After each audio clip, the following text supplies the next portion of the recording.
میلاد منانا تو بہت بڑا عمل ہے، میلاد منانے کی بندہ نیت کر لینا، اللہ نیت کے سبب بھی اس کی بخشش بھی فرماتا ہے، اسے زندگی بھی عطا فرماتا ہے۔ اس بات کو اس روایت سے سمجھے۔ علامہ احمد بن محمد الفاسی رحمۃ اللہ تعالی علیہ اپنی کتاب انوار المیلاد النبی میں اس بات کو لکھتے ہیں، فرماتے ہیں کہ خلیفہ عبد الملک بن مروان، یہ ایک بادشاہ گزرا ہے، اس کے زمانے میں ایک شخص تھا، نوجوان تھا، جو میلاد کا منکر تھا، میلاد کرتا ہی نہیں تھا۔ ہمارے ہاں بھی بہت سارے ہوتے ہیں، اللہ جس کو توفیق دے دے، جس کی تقدیر بدل دے، جس کو اللہ اس طرف پھیر دے، وہی قسمت والا بن سکتا ہے۔ وہ بھی میلاد کا منکر تھا، لوگ میلاد کرتے ہیں تو ان سے چڑھتا تھا، بغض رکھتا تھا، نفرت کرتا تھا۔ ایک دن اپنے گھر سے نکلا، ماں سے کہا کہ میں اپنے والد کا گھوڑا لے کر جنگل کی سیر کرنے جا رہا ہوں۔ ماں نے اجازت دی، گھوڑے پر بیٹھا اور جنگل کی طرف نکل گیا۔ شام کو عصر کے بعد یہ واپس لوٹا، تو گھوڑے پر سوار تھا، تو سارا دن کا سفر بھی تھا، شکار بھی کیا اس نے، پھر تھکاوٹ بھی تھی۔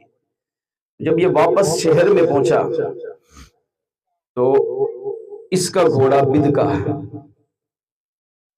یعنی گھوڑا جو ہے وہ اچھلنے کودنے لگا، شاید اس کو کوئی چوٹ لگی پاؤں میں، تو وہ ٹھہر نہیں رہا۔ اس نے بہت روکنے کی کوشش کی مگر ٹھہرا نہیں، تو گھوڑا دوڑا۔ اب گھوڑا اس کو گرانے کی کوشش کر رہا ہے، اب یہ مضبوطی سے پکڑ رہا ہے، تو گھوڑا شہر کی طرف دوڑ پڑا۔ جیسے کہ نا جانور پاگل ہو گیا تو اب شہر کی طرف دوڑے، تو اب لوگ کیا ہوئے ہٹو بھائی، کہ ایسا نہ ہو کہ کسی کو کچل رہے تھے۔ تو یہ والا منظر اس نے پیش کیا۔ اس کی گلی میں اس خلیفہ عبد الملک بن مروان جو وقت کا حکمران ہے، وقت کا بادشاہ ہے، اس کا چھوٹا بیٹا وہ اس گلی میں بچوں کے ساتھ کھیل رہا تھا۔ تو جیسے یہ میلاد کا منکر اپنے گھوڑے پر سوار ہے اور گھوڑا دوڑے اس گلی سے گزرا، تو گھوڑے نے اسی بچے کو کچلا۔ کس کو؟ خلیفہ کے بیٹے کو۔ اتنا کچلا کہ بیچارہ وہ بچہ اس گھوڑے کے نیچے آیا، گھوڑا گرا تو بچہ اس کے نیچے آیا اور بچے کا دم نکل گیا۔ اب اس نے گھوڑا یہ بھی گر گیا، اٹھا اور فوراً بھاگا اپنے گھر کی طرف۔ باپ سوچیں، ہمارے چھوٹے سے بھی اگر پولیس افسر ہو، اس کے ساتھ یہ ہو جائے، وہ کیا شر کرے گا؟ اور بڑا افسر ہو، صوبے کا بڑا افسر ہو یا ملک کا بڑا افسر ہو، اس کے بچے کے ساتھ اگر ہم کر دیں، کیا حشر ہمارا ہوگا، یہ ہر ایک سمجھ سکتا ہے۔ اب ظاہری بات ہے وہ خلیفہ ہے، وقت کا حکمران ہے، وقت کا بادشاہ ہے، اور اس کا بیٹا مر گیا۔ فوراً خبر پہنچ گئی، قرام مچ گیا محل کے اندر۔ خلیفہ نے کہا کہ کیا ہوا، لوگوں نے واقعہ سنا ہے، کہا اس کو گھوڑے والے کو پکڑ کے لاؤ۔ لوگ اس کے گھر پہنچے اور انہوں نے کہا کہ خلیفہ بلا رہے ہیں۔ اب کیوں بلا رہے ہیں سب سمجھ گئے، بھائی اس کے بیٹے کو مارا ہے، اس کو غصہ کتنا ہوگا، جلال کتنا ہوگا۔ اس نے جلال کو حکم دیا، کہا یہ جیسے یہ بندہ آئے نا، بس کچھ پوچھنا نہیں ہے، اسے پکڑنا ہے اور اس کی گردن گھر سے جدا کرنا ہے۔ اس نے جب لوگ پکڑنے گئے نا، اس کی پولیس کے لوگ، اس کے گارڈ اس نوجوان کو پکڑنے لگے، میلاد کے منکر کو، اس نے کہا کہ یار آج کی رات مجھے مہلت دے دو۔ باپ سے کہا کہ میرے لیے جاؤ اور خلیفہ کے سامنے تھوڑی سفارش کر دو کہ آج کی رات مجھے چھوڑ دے، کل صبح میں خود ہی پیش ہو جاؤں گا، پھر بادشاہ کی مرضی ہے، چاہے تو میری گردن اڑا دے، چاہے مجھے جیل میں ڈال دے، چاہے مجھے معاف کر دے، وہ بادشاہ کی مرضی۔ مجھے پتا ہے کہ میں نے بہت بڑا نقصان کیا ہے، ظاہر بادشاہ کے بیٹے کو مارا ہے، جان کے بدلے جان، لیکن آج کی رات مجھے چھوڑ دے، ایک رات کی مہلت دے۔ بادشاہ کا دوست تھا وزیر، جو اس کا جو باپ تھا یہ اس وزیر کا خاص آدمی تھا، اسے سلام دعا تھی۔ یہ وزیر کے پاس گیا، وزیر کو سفارش کی، وزیر نے بادشاہ سے سفارش کی، بادشاہ نے کہا چلے آج کی رات اسے چھوڑے، کل صبح اس کو لے آنا، خود آتا ہے تو ٹھیک، نہیں تو لے آنا اور اس کا سر اس کے دھڑ سے جدا کرنا۔ حال یہی ہے کہ اس کو موت دے، ورنہ میرا غصہ ٹھنڈا نہیں ہوگا۔ پھر ظاہر خلیفہ ہو، بھائی دنیا کیا کہے گی، ایک عام نوجوان سے ڈر گیا، بھائی اس کے بیٹے کو مارا ہے تو کم از کم اس کو قتل تو کرو۔ اب اس نوجوان کو آخری رات ملی، اس کو پتا ہے کہ صبح میری موت پکی ہے، مجھے مرنا ہے۔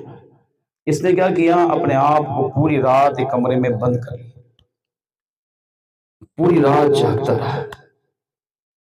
صبح ہوئی، خود باہر نکلا، ماں باپ کو الوداع کہا اور بادشاہ کے دربار میں پہنچ گیا۔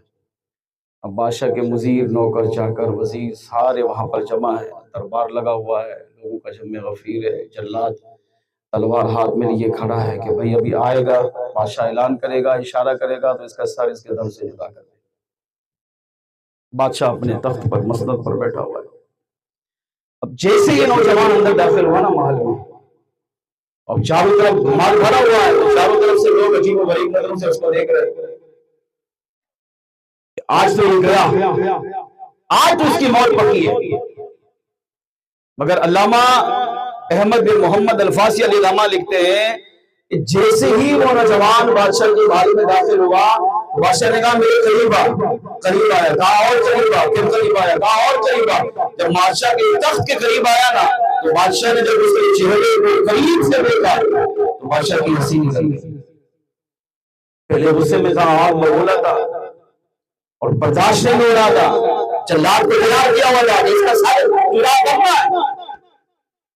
لیکن جب قریب سے اس کے چہرے پر دیکھا تو بادشاہ کی ہنسی نکلی، بادشاہ مسکرایا، ہنسنے لگا اور کہا جاؤ میں نے تجھے معاف کیا۔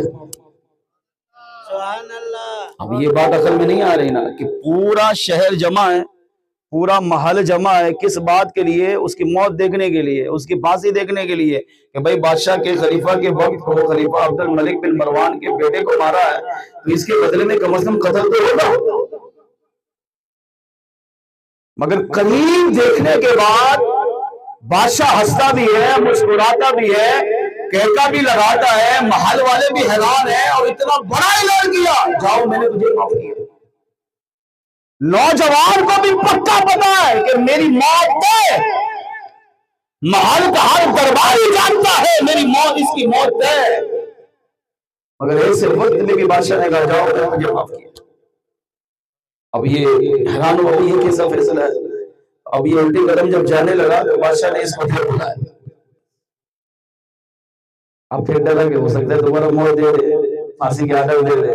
بادشاہ کے قریب آیا تو بادشاہ نے اس کو اپنے کان کے قریب کر کے کہا اچھا یہ بتاؤ، رات تمہاری زندگی کی آخری تھی، تم نے مہلت مانگی، ہم نے تجھے مہلت دی، یہ بتا رات تم نے کون سا عمل کیا؟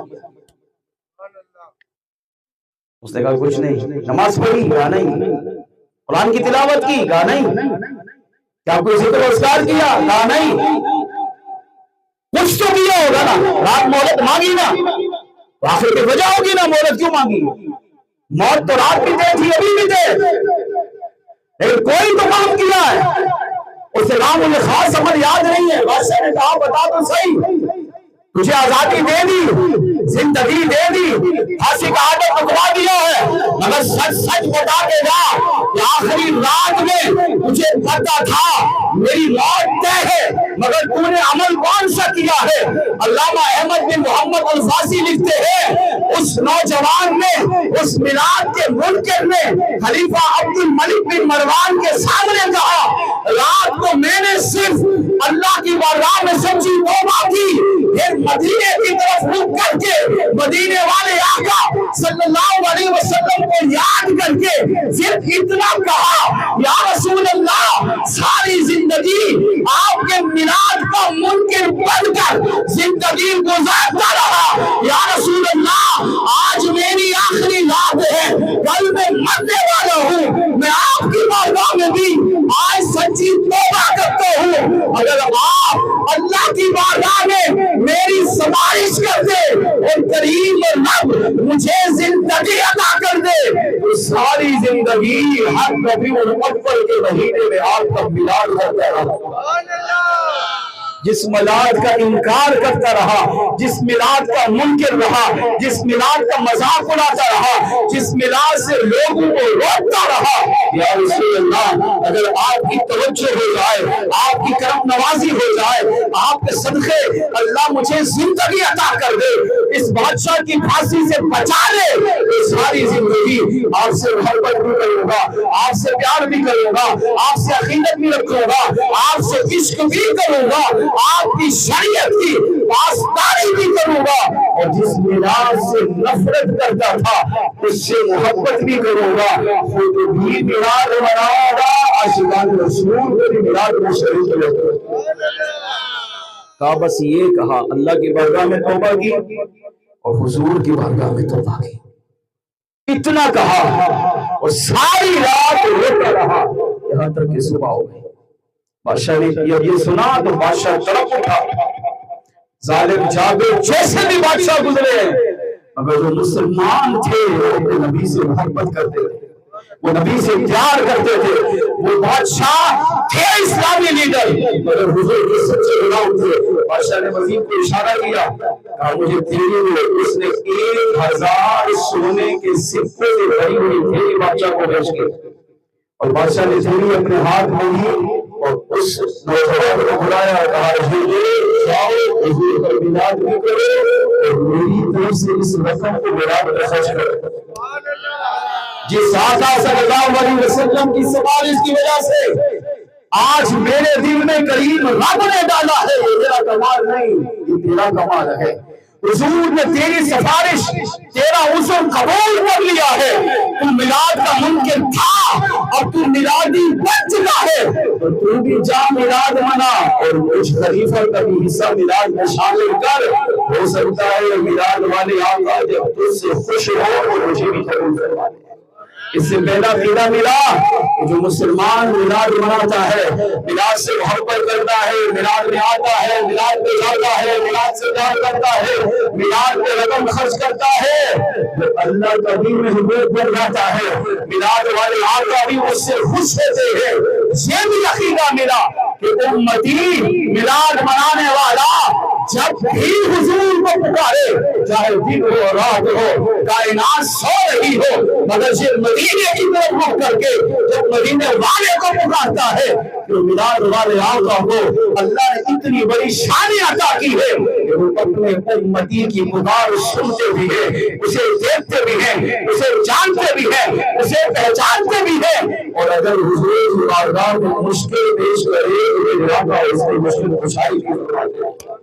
اس سے یہ بھی عقیدہ ملا کہ میلاد اگر ممکن ہو اور میلاد میں سچی محبت واپس کرے، میلاد کر نہیں رہا خالی میلاد کی نیت کرتا ہے تو اللہ نیت کو بھی قبول کر دیتا ہے، اسے زندگی بھی عطا کر دیتا ہے۔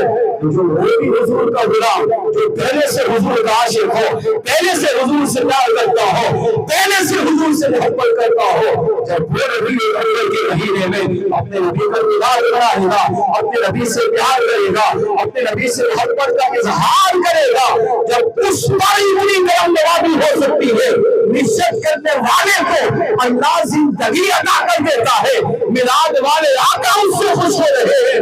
جو مسلمان خالی نشت نہیں میلاد کر دیتا ہے، میلادوں کے موقع پر جھنڈے لگا دیتا ہے، لائٹیں لگا دیتا ہے، محفل میلاد سجا دیتا ہے، لنگر پکا کر کھلا دیتا ہے، سوچے میرا کریم رب ان پر کتنی کرم نوازیاں فرمائے گا۔ میلاد والے آقا اور میلاد منانے والے کو بھی اپنی بارگاہ میں قبول فرما لیں گے۔ آئیے مل کر حاضر ہو کر لیجیے سر سے ہمارا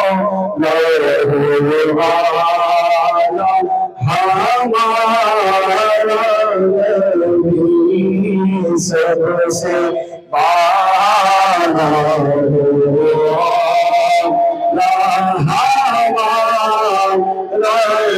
نبی سب سے بالا